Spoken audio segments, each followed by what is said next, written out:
want to talk about 3 bullets that always come up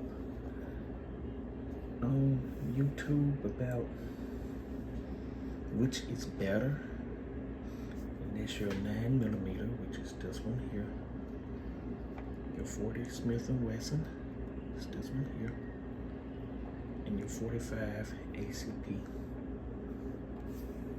it's this one here. Which one of these is better than the other one? And that's really just a preference that you want to go by. All of them are great. All 3 of these are great defense bullets. But when you start comparing this, that question is this better than that? Is that better than that? Is this better than that? And people, always want to say something is always better than the other, and all of them are still just great bullets. So let's just take a look at some of these features with these bullets.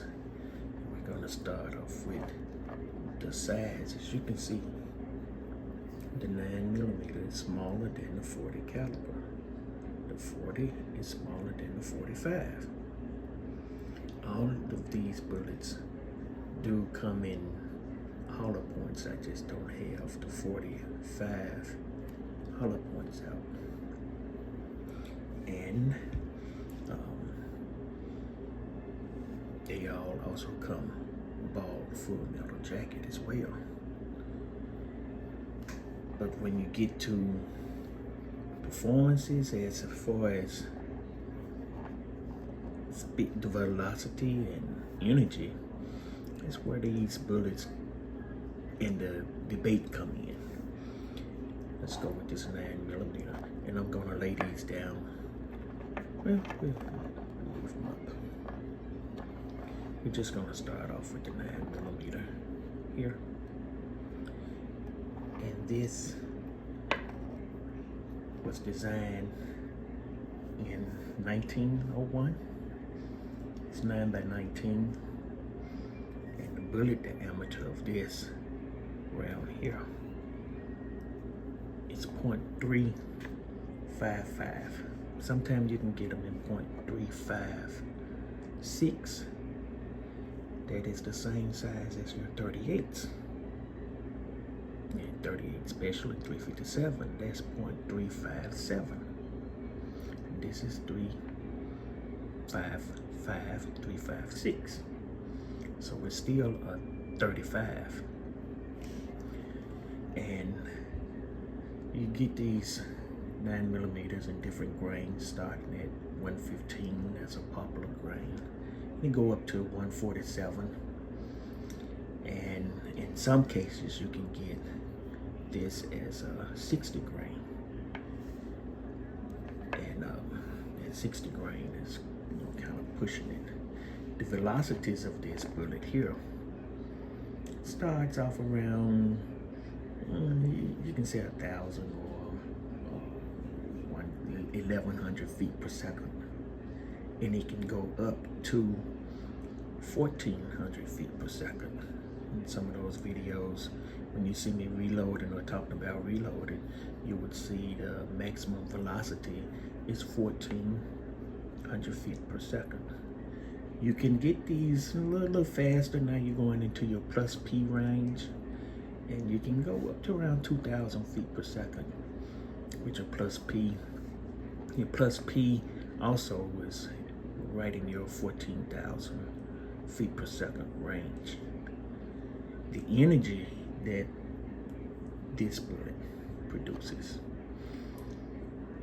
starts around 350, and it can go up to 495 foot-pounds of energy at the muzzle. And you want to keep that number in mind. We're just going to say 4,095 max. With your plus P's, you can go 500 up to 538, and that's with your plus P rounds. But we're gonna stay standard gonna stop this as a standard velocity of 14 with standard energy being released at 495, 490. Okay, that's your 9mm here. We have the 40 Smith & Wesson. Okay, now this one is your 10mm also.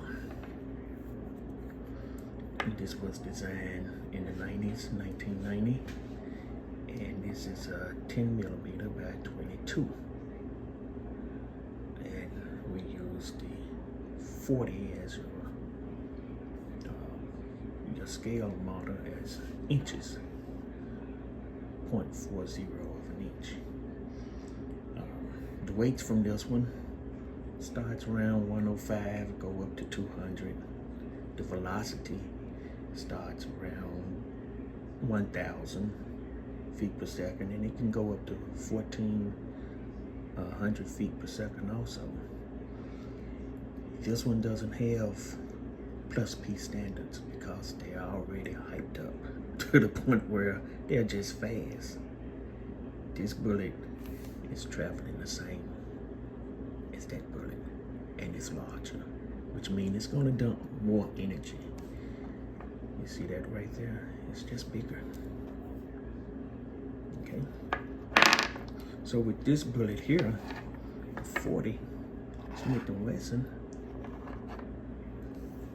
you have energy that's starting off in your 460 foot-pounds of energy. And that's low. That's a low-end 40. This can go up to 588, 590.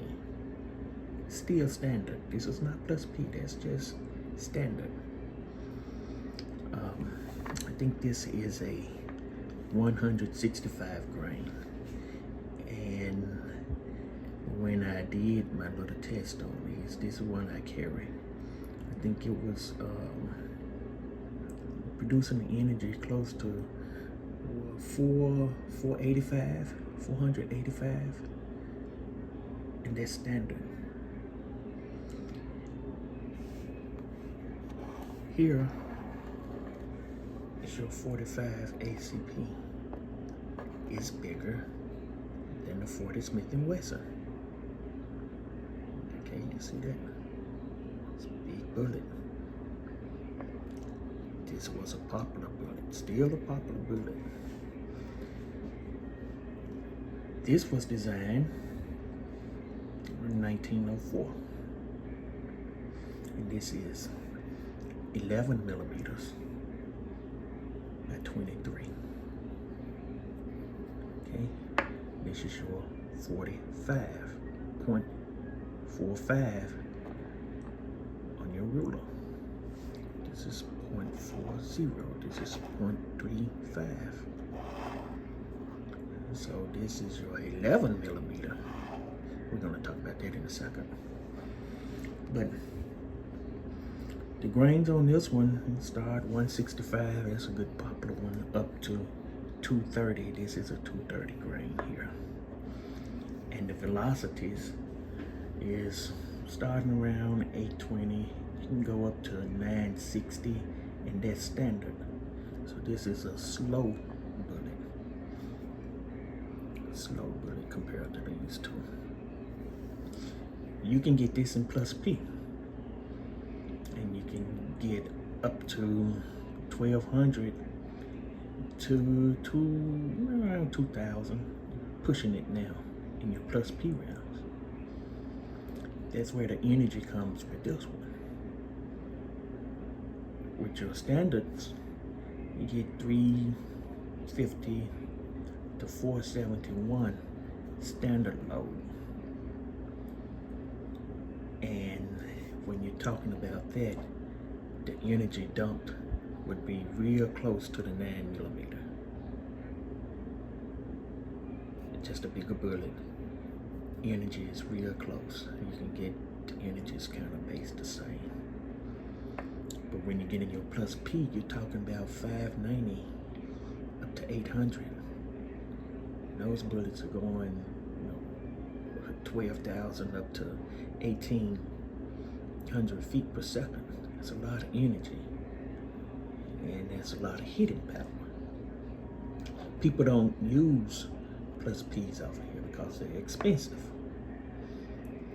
and they tend to go to the 9mm because it's not expensive, and you can get that 300, 400 pounds of energy from your 9mm, which is great. That being said, the high end of the 9mm energy wise is still the low end of the 40 Smith & Wesson energy wise. The low end of the 40 Smith & Wesson energy wise is mid-range to 45 energy wise. So when you want your incapacitating effects, you're looking for what they call the stopping power. This has a lot of energy, and that has a lot of energy, just being standard. This one has the most energy, just standard. And you can get these 155 grain, 165 grain, and have right at 510 foot-pounds of energy. It's getting close to your 357 SIG range, the low end of the 357 SIGs. And that is still more energy than these two. When you look at the plus Ps, you gotta take this one out because that's not a plus P. We're looking at those if you want more energy. The plus Ps, you're also gonna have more recoil. That's when you go back to this one. And if you don't want recoil, don't get plus Ps. Get you a weapon that can absorb most of your recoils. Don't get those plastic guns. You're gonna feel every bit of recoil coming out of any one of those. Don't get a small. Don't get those 3-inch barrel guns. You're gonna have a lot of recoil. Get something real close to the 4.5, 5-inch barrels, and you'll be fine with either one of these. So let's just take a look at what they don't tell you is, like, this is a 9mm, this is a 10mm, this is an 11mm. They're all the same. This is a 38, this is a 40, this is a 45. This is a great bullet. This is a great bullet. This is a great bullet. Is this one better than that one, that one, that one, or that one? No, it depends on you. I don't shoot my 45 a lot. I probably shoot my 45 once every 5 years. I do shoot the 9s, and I do shoot the 40s. I carry a 40 more than I carry the 9. I do carry a 9 every once in a while, but I carry the 40 more than I carry the 9. It's because I shoot different bullets than most people, and the energy that I'm pushing out is a little different than most of your standard rounds. But you all let me know which one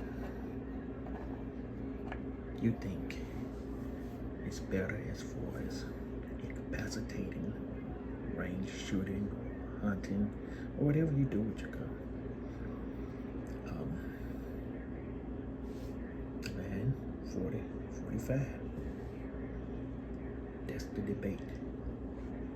Thanks for watching.